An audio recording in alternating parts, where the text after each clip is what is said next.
Hello, everybody, and welcome back to the Open Shelf. So you've joined us today for something a little bit new and a little bit exciting. So for episode 5, we're going to try something a little bit new. And I think in the updates, we might have alluded that we're going to try a bit of a deep dive conversation style for this episode. And me and Mehdi, instead of focusing on one specific book, like we normally do with some of the discussion episodes with our guests, we want to focus on a specific principle. Then out of the books we've read and sort of out of our experience, we want to sort of share that with you so that if you want to learn a little bit more about the principle, you've got sort of a list of books and material that you can sort of pull through. Right, Mehdi? So you can sort of like do a bit of research on your own and you've got a nice little reading list, right? Exactly. Hi, everyone. I'm quite excited about this episode as well. This is something that we are trying new approach to see how it's going to unfold. And we discuss about a principle and bring the book related to that principle, that the takeaway that we had from that book, and we'll see how it's going to unfold. Exactly. So it's something a bit new. And thanks again to everybody for their feedback for us to sort of make a bit of a change. And you know what? Open up the open shelf a little bit more because we just like talking about books, really. And of course, you know, how they apply to our personal experiences and our perspective. So for episode 5, we decided to kick it off with a bit of a bang. And it's a big one. Open and honest communication. Now, with honest communication, it's a bit of a loaded term that gets thrown around quite a lot, but it's something that reappears in a lot of the literature that we read, either within our field or a little bit sort of outside of our field as well. And the difference it can make to not just a team, but a company that essentially embraces honest communication as part of their culture. So honest communication is all about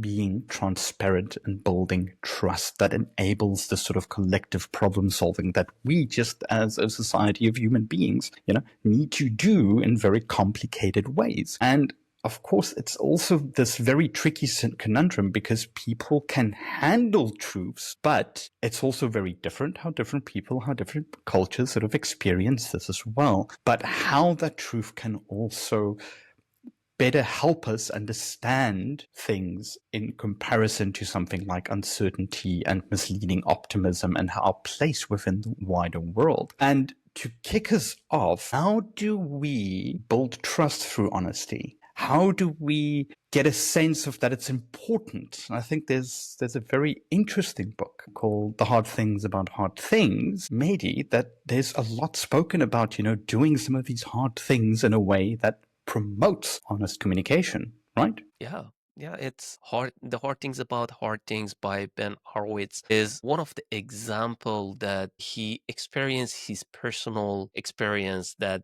how he went through this up and downs within the entrepreneurship journey and building organization, building a team, and go through different and really challenging situation. And one thing that Ben was mentioning in this book was honesty. Let's say when the organization is in a position that it's going to fall apart, instead of pretending that everything is good for the organization, he come and bring it to the organization that, hey, we have only one bullet left in the chamber, and if we don't hit the target, that will be end of it. That's This it, is brutal honesty. That, hey, this is the situation. And it turns out that people, they like this honesty, and they try to see what they can do from their end of the bargain to see whether they can make a difference. And being honest, it make quite a bit of difference. On the other side of a spectrum, I have seen in the situation that CEO, not that he don't want to succeed, but he think that it's better to keep the noise from the team and he be the shield for the organization and don't share what's going on up until to the level that is too late. Nobody make it any difference and they need to close the organization and file for bankruptcy. Wow. Okay. That is two sides of a spectrum, that it's how honestly can make a difference and how important it is within the organization to have honesty really build into the culture of the organization. And when this organization showcase the honesty from the top down, bottom up honesty will be there as well. They can see that this is welcome within the culture. This is also really paradigm shift and culture building within the organization when the CEO act like this. What's your take on that? My take on it is I get that. I feel, at least from back in my consultancy days, I was really exposed to a bunch of very different cultures within specific teams as well. And you really get the sense that teams that have this foundation of genuine trust, it's primarily because they've got a very good and honest communication structure there, because people like doing things that are worth doing. And even when things aren't great, people tend to want to jump in and people tend to want to help. We're very social creatures when it comes to this, and not giving a team the opportunity to do that through this through withholding information sometimes is extremely detrimental, because they only get to know after the fact. It's like, oh, what do you mean? I could have just done X, Y, and Z, and then all of a sudden all our problems would have gone away in a perfect world. Yes. But that's how I've sort of at least experienced it, or at least seen it as a common unifier within different teams as well. Yeah, I totally agree on that. And also, this honest communication, it's show ups in different part of the books. One of the things that was Ben mentioning within the book, he have this honest communication with the people, with the employees within the organization, and set the expectation that, hey, let's say the organization was small when you get this role, and if it was a 20 team people, now it's becoming 200 teams. It's going to be different job, different title, and you're going to be assessed again for this. This is honest communication. And he was mentioning that this is something that is for him as well. He need to be reassessed whether he's able to lead that organization, which is totally different organization. And he bring this Peter principle that in some organization, people, they are promoting to the level that they are not really equipped with to act and in that role. And also law of crappy people that he was mentioning, sometimes within the organization, people, they compare themselves with the lowest person within higher rank. And as soon as they get to that kind of competence, they say, hey, now I need to be promoted. Which by doing this, he was trying to not fall into the prey of Peter principle and law of crappy people. Yeah, I think this becomes so critical to manage within a company, because I think this is one point we heavily agree on, is that things are cyclical. Anything within a company, depending on the scale, depending on how complex things are, changes from time to time. And honest communication becomes such a core component, because it's so important, that you need to look at it constantly or continuously. Otherwise, you tend to expect things to work that no longer work, depending on how many people you have and how complex an environment is. For me, where it became very interesting is, we talked about this in episode 3 as well, is Kim Scott's RadicalCandor, where it almost gives you a framework for continuous honest communication. Because I think one of the things that Kim nailed in the book as well was the fact that your goalposts change depending on the situation you're in, depending on where you're in within the organizational hierarchy and what you want to do. Honest communication is something you constantly need to manage, not just for the people doing the work, but also sort of for any leadership level within an organization, because you constantly need to look after it to make sure that it's delivering the core goal that you really want to do or want to have as a company, which is this genuine trust between teams. And if you don't do it in the right way, it either disappears completely or it becomes super toxic. Right? I think Kim has a couple of cool examples with regards to the toxicity of it. One of the things, the application of it within the framework is vast. I encourage everybody to go check it out. But two of the core aspects for me from the application side is challenge directly. Be candid about the truth that you're trying to address. Do not beat around the bush. Put it there so that you can talk about it. Be honest. And then also just walk a mile in the person's shoes that you're talking to with regards to the care personally aspect of the application. Is they are also a person. They also have a vested interest. And if you take these 2 points into consideration, it helps you with continued honest communication in a style that is producing something and then driving this genuine trust. I mean, Mehdi, how have you found the framework since we've actually gone through the episode and through the book as well? This framework makes perfect sense for me. Candor is coming over and over again. But what is really candor, and how Kim Scott in her book categorized candor, that sometimes you mean something else, but the message conveyed differently. And in order to messenger get the message properly, she come up with this framework that when you challenge directly, you need to care personally as well, which is coming on the quadrant of the radical candor. It walks hand in hand, right? Exactly. And when one of them is missing, it will fall under different quadrant.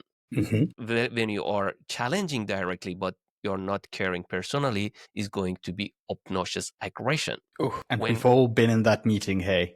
Oh. Exactly. And sometimes Kim was mentioning this is not a behavioral characteristic. This is something that you are making a mistake. You want to give a feedback, you don't know how to give it. And she fall into that quadrant herself when she wanted to give feedback to Larry Page, that without really understanding his point of view, she go and send the email, which was quite aggressive, obnoxious aggression. Uh-huh. And then if it's not challenging directly, but you are caring personally, is willingness empathy.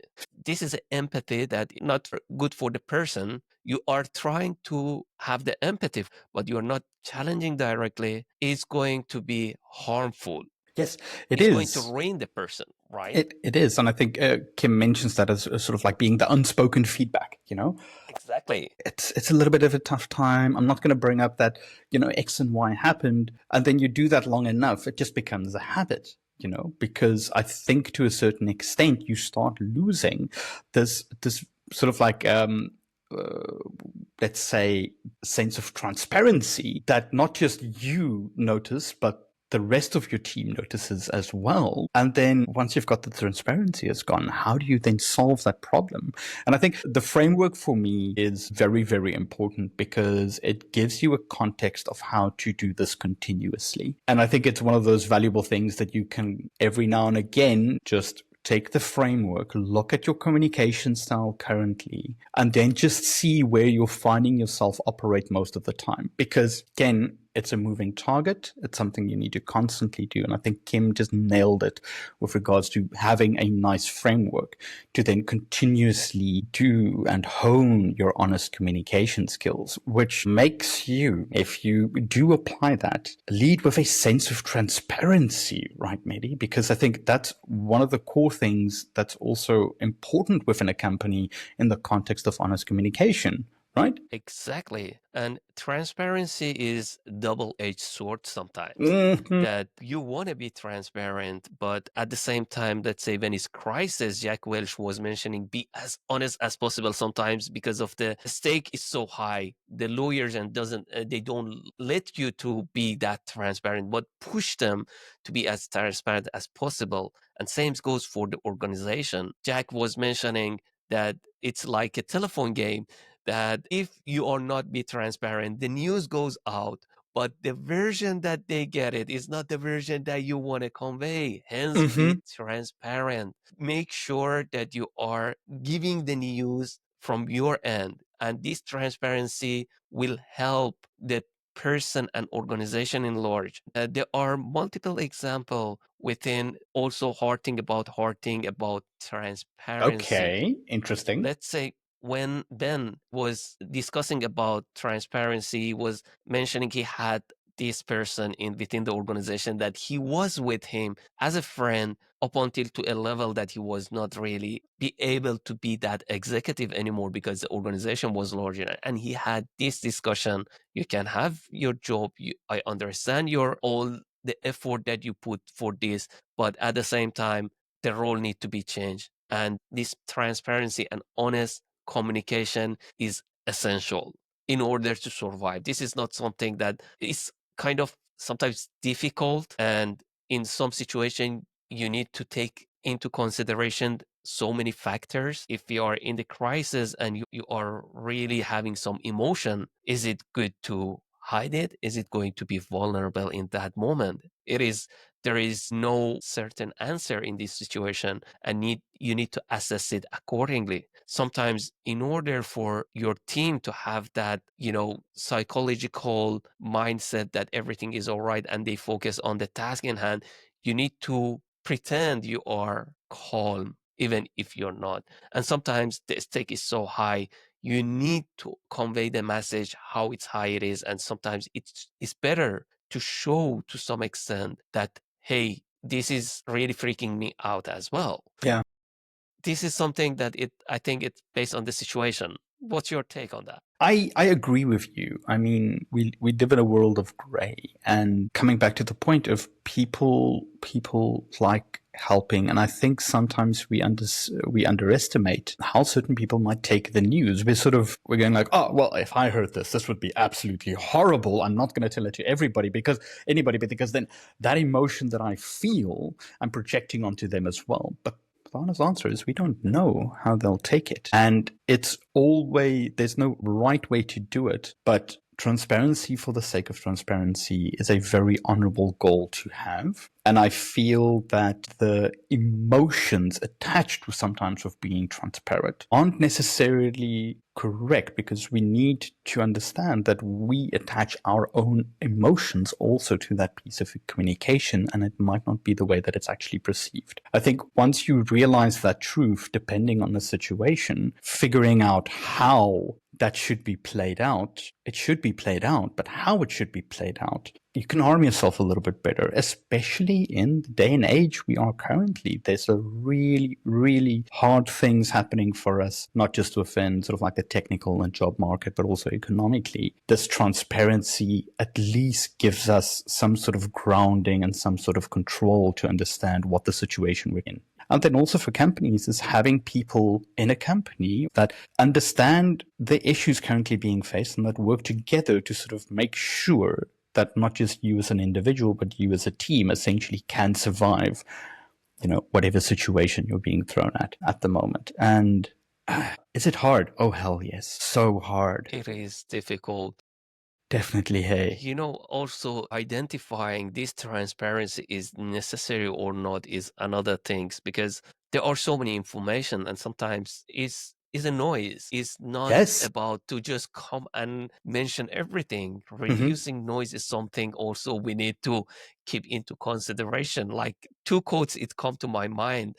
Yeah. One from Bill Gates said, provide all the information to everyone so they can do better than what they used to do, Mm-hmm. because the information is powerful. Another side of a spectrum, there is this quote from Herbert Simon that what information consumes is rather obvious. Information consumes the attention of its recipients. Hence, a wealth of information creates a poverty of attention and a need to allocate that attention efficiently among the overabundance of information that might consume it.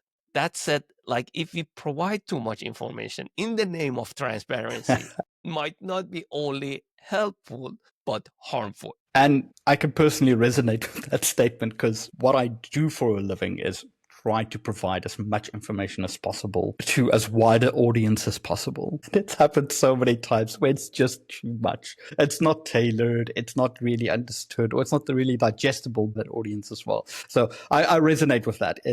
The challenge between being transparent and then still giving enough people not to waste their attention on that it's a very tricky balance. When I figure it out, when I find a book that talks about it, I'll definitely share. Yeah.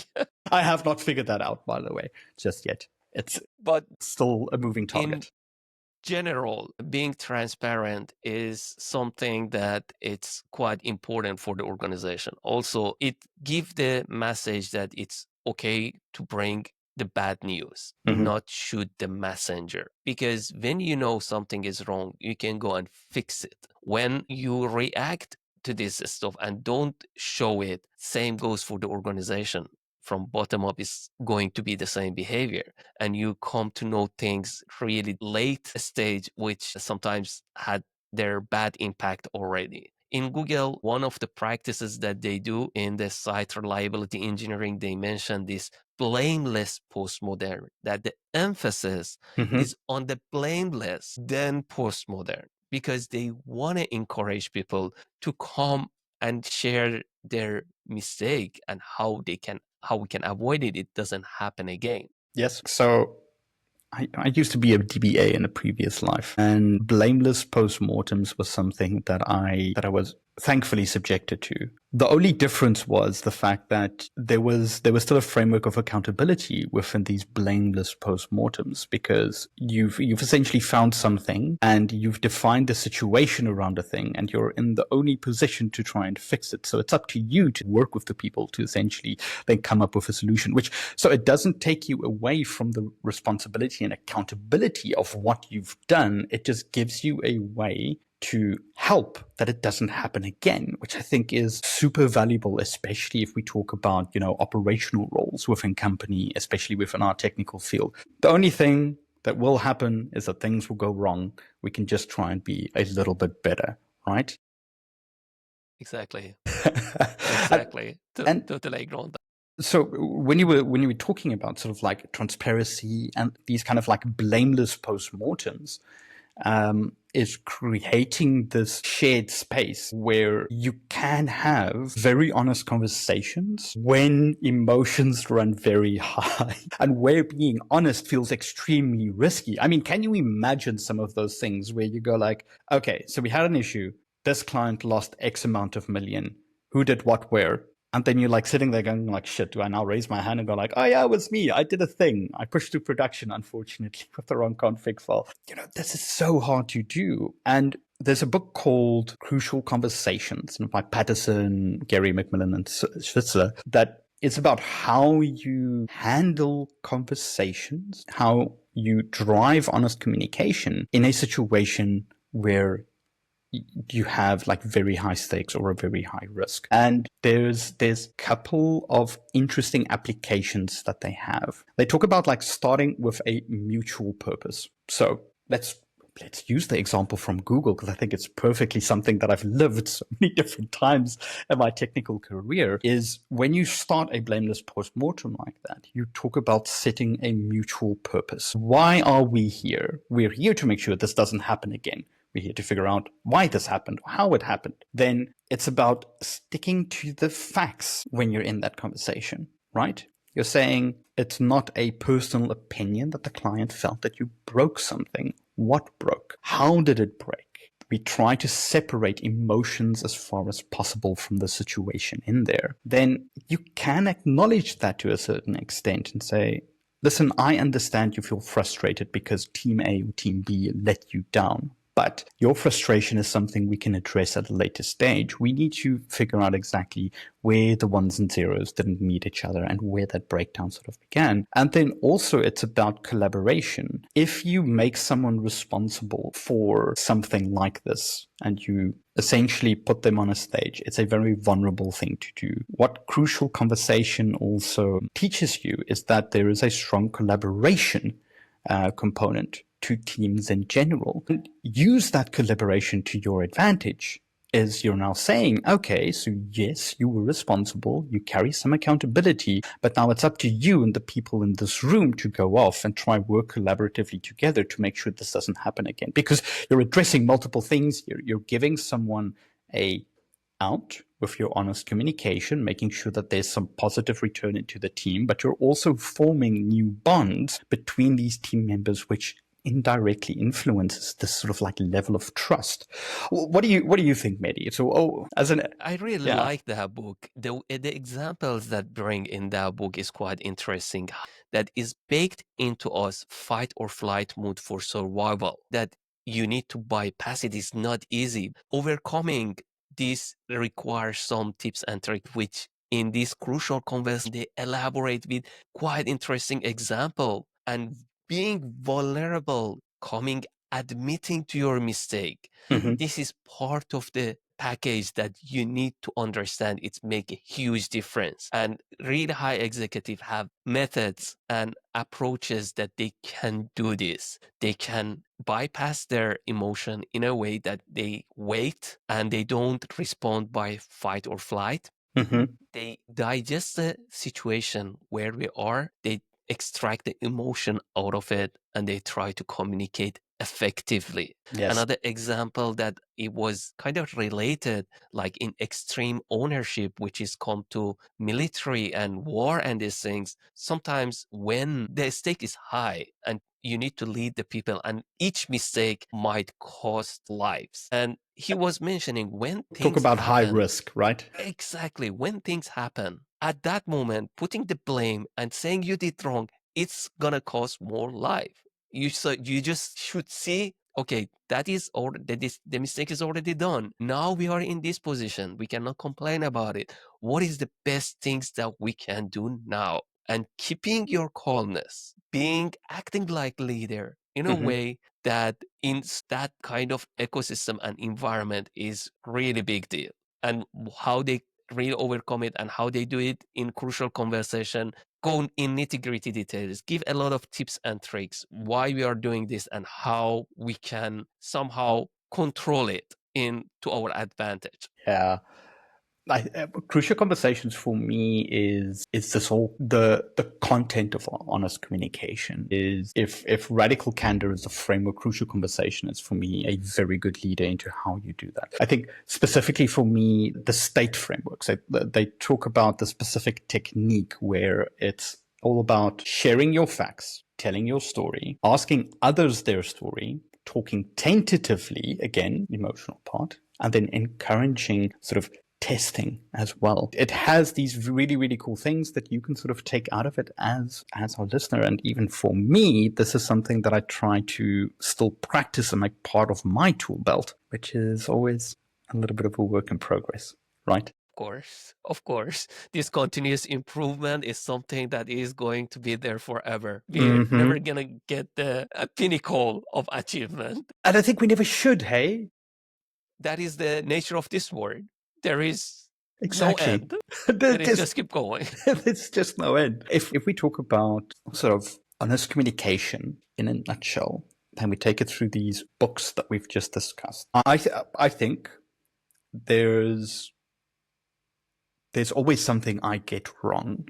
I'm a bit of a red personality, especially when it comes to meetings as well. I suffer severely also from analysis paralysis if I let myself do it. So to counteract that, normally what I do is when I see something goes off the rails, I immediately jump in and try to take control of the situation. And this happens to me a lot when I'm in meetings. What the result of that normally is that the first part of what the discussion is supposed to be is me sharing a idea or a concept that I feel is relevant to the specific scenario. And then afterwards, I'll go and say, okay, what do you think? I'm normally met by quite a bit of silence. And it's such a hard thing for me to figure out. How do I manage that? How do I encourage people to actually give that kind of feedback as well? Because honest communication is a bi-directional thing that needs to happen. That level of trust isn't just something that you sort of establish once, but it needs a group of people to be there.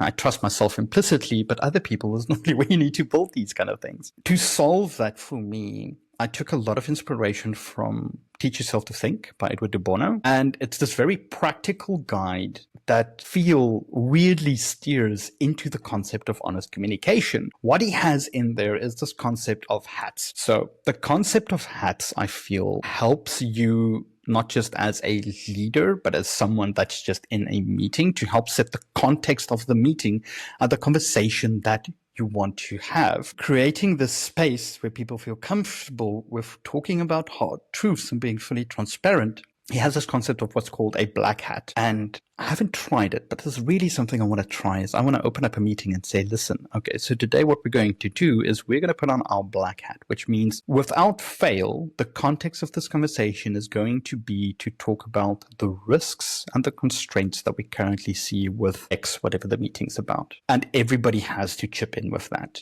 I think this is such a cool way to force people into a situation where they feel at least comfortable with sharing hard truths. They might potentially not share it in the correct way, but at least, the cat's out of the bag and it pushes this level of transparency. That for me is such a cool tool to use that I really feel excited about trying, seeing if it actually works and it solves this self-manufactured transparency issue that I've essentially painted myself into. What do you think, Betty? There are different approaches that they use for overcoming this kind of problem.